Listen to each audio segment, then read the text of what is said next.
If you're new to dressmaking, chances are you haven't put in a concealed zip before. It's really quite easy and not something that you should find daunting.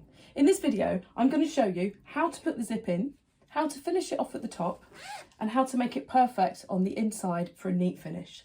I'm also going to show you how to match patterns, because quite often you're going to be using a bold pattern, you might have a waistband, some kind of trim, some panelling. You want everything to match up perfectly so that, like this, you don't even notice that the zip is there. The concealed zip is designed for the fabric to go right to the very edge where the teeth are. So I'll show you how to sew it as close as you can get it. And then when your zip is pulled up, you won't be able to see the zip at all. So ideally, you'll have a concealed zipper foot. This is for a Dressmaking machine, and this is for an industrial machine. They look very similar. And then to finish off your zip at the bottom, you'll also need a zipper foot, a standard zipper foot. This again is for the Dressmaking machine, and this is for an industrial machine, and that will give you a good finish at the bottom of your zip. If you don't have a concealed zipper foot, you can use one of these feet, but it just makes it that little bit harder to get your stitching really close to the zip to make it as invisible as possible. If your zip's too long, just simply cut it to the length that you want it, which needs to be about 2 to 3 centimetres longer than what your actual zip opening is. And then to finish it off, you just need to stitch along the bottom to reinforce it. So a few stitches like that. I like to put a bit of fabric or a piece of ribbon or bias binding along the bottom just to finish it off like this. I always like to start on the left, so the best way to know that you're putting your zip in right is to visualise how it's going to be when your garment's finished. So this is the way around that your zip will be. So just flip it over, so the side with the big ridge will be facing you. And then you want to pin this down this side. So I always find it the best way is to put the first pin in while it's done up. So you make sure that your zip is in the right place. You don't want to sew it in back to front. And then you can just pin it all the way down the length.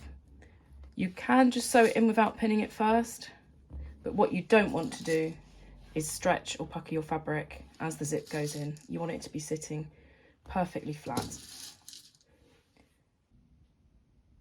Using the concealed zipper foot, it allows you to get really close to the zip teeth here. As you're sewing, it's a good idea to just flatten the zip a little bit as you sew down, and then the little grooves on the bottom of your zip foot, they will keep it dead straight because your zip teeth will go through that little channel. So you just now need to sew all the way down this side.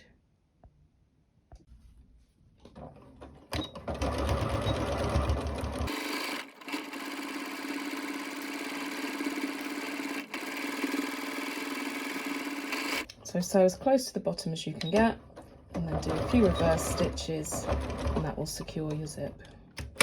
So now that one side of your zip is sewn in, you can pull your zipper pull to the top, and you can see how neatly that side is.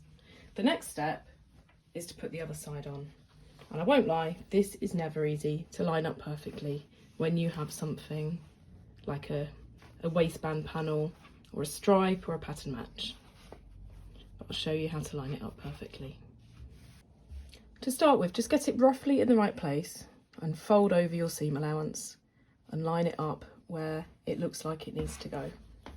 And then you need to flip that piece over and then just secure this side of the zip with a couple of pins where it looked like it needed to go. And then just go back to the other side to check it's in place. And as you can see, it's moved. So we know that this piece of fabric needs to move down about 3 or 4 millimeters.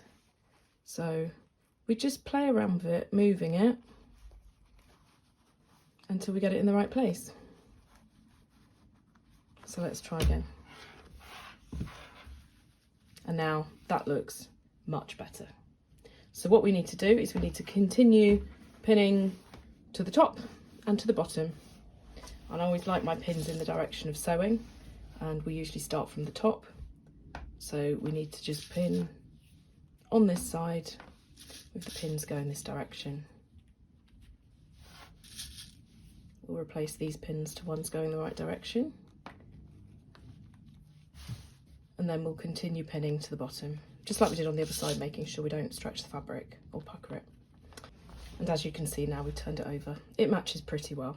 So what we need to do is we need to stitch this other side exactly the same way that we stitched the first side.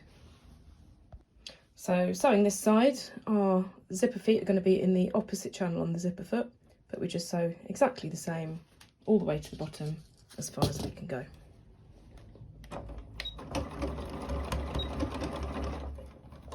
Just start it off and then flatten the zip as we go along, and just keep sewing till we get to the bottom.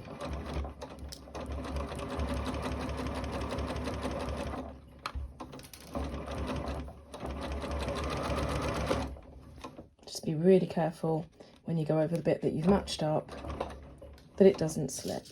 I always find it a good idea at this stage to put a pin going the opposite direction, and then that will stop anything slipping as you sew. Just go over it really slow, moving that pin out of the way just as you get to that point. And then we'll do exactly the same for our second pattern match. And hopefully it hasn't slipped at all while we're sewing. So we get to the bottom and we just go as far as we can, like we did on the first side, to where our zip pull is. So we flip our work over, and the moment of truth, if we've lined it up and it's not slipped, is when we pull our zip up to the top. And there we go, a perfectly lined up pattern match. Our next step is just to secure the bottom. So we need to do a few stitches in between where our zip is put in and our seam. So the way that I like to do it, some people start from the top, I prefer to start from the bottom. So I just pin together our two seam allowances and then pull the zip out of the way and pin where your seam is going to go. So your seam, generally the centre back seam, is going to go here, and then it just needs to overlap the stitch line from where you've put your zip in very, very slightly.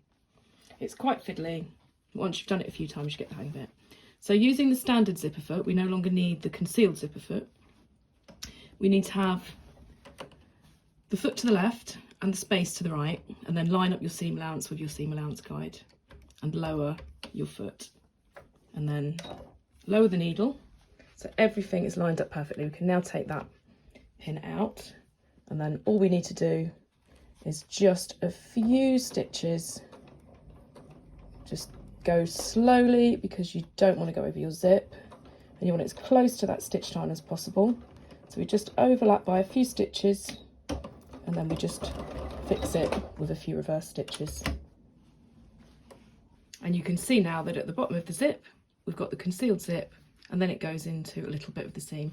I like to put the standard foot back on just to finish the seam because I think it gives you a much better grip when sewing your seam.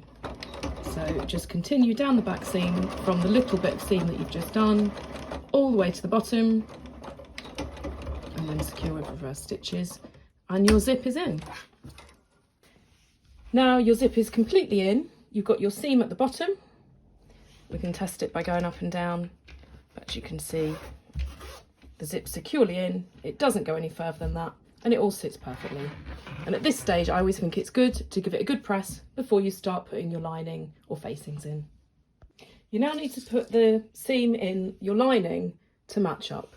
So find where the bottom of the zip is, which it's stitched to here, and you want to go slightly below that. So I would just mark that with a pin where you need to sew to. So we just need to sew this little piece here, which is our back seam on our lining. So it's just a standard seam with a standard foot, and we'll finish it where our pin is.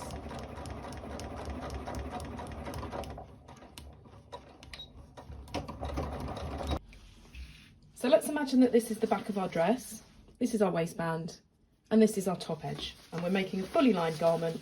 So we need to join the lining to the outer fabric along the top. So the first step, if if I show you on one side, then you can just duplicate it on the other. So let's demonstrate it on this side. We pin all the way along the top. I've done a standard 1.5 centimetre seam allowance. And then we just need to stitch that together. And once it's stitched, that will be our top edge. So we'll just sew straight across the top, but we won't go all the way to the edge. We're going to leave about 1 centimetre before we get to our zip, and that will be explained why later. So I'm going to stop it here and just do my reverse stitches. I always then like to do some edge stitching on the inside because it just keeps everything really neat. And we want to stop this a little bit back from where we've joined our top edge. And we'll do the same on the other side. So now we have our lining attached at the top, but it's not attached down the zip, and obviously we want a lovely neat finish. So I'm going to show you how to perfectly attach it to your zip and then finish off the top of the zip.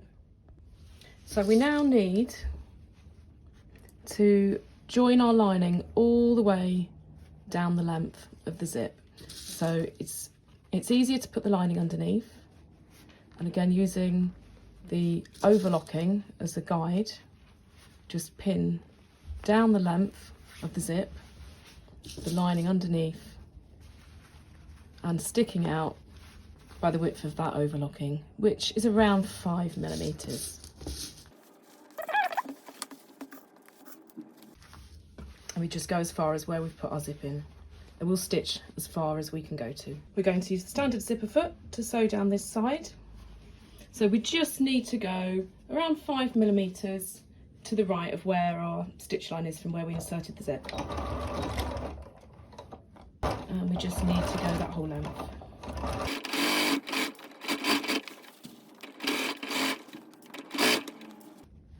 And then just be careful when you get to the bottom, keep the zip nice and flat, and just go down as far as you can. So the last little bit at the top now is going to give us a really neat finish. So we've overlapped our lining over the main fabric, so it means that when we fold it back, it will sit perfectly on the right side. It's always good to put a pin in it to hold it in place, but you'll just feel when it feels like it's in the right position. And then all you need to do is stitch your seam allowance to join up with the seam that you've already put in when you put your facing in the top. I tend to put the standard foot back on the machine for doing this part because I feel like it just gives me a little bit more grip for keeping everything in position. So we can take that pin out so we don't accidentally go over it and just stitch the last little piece.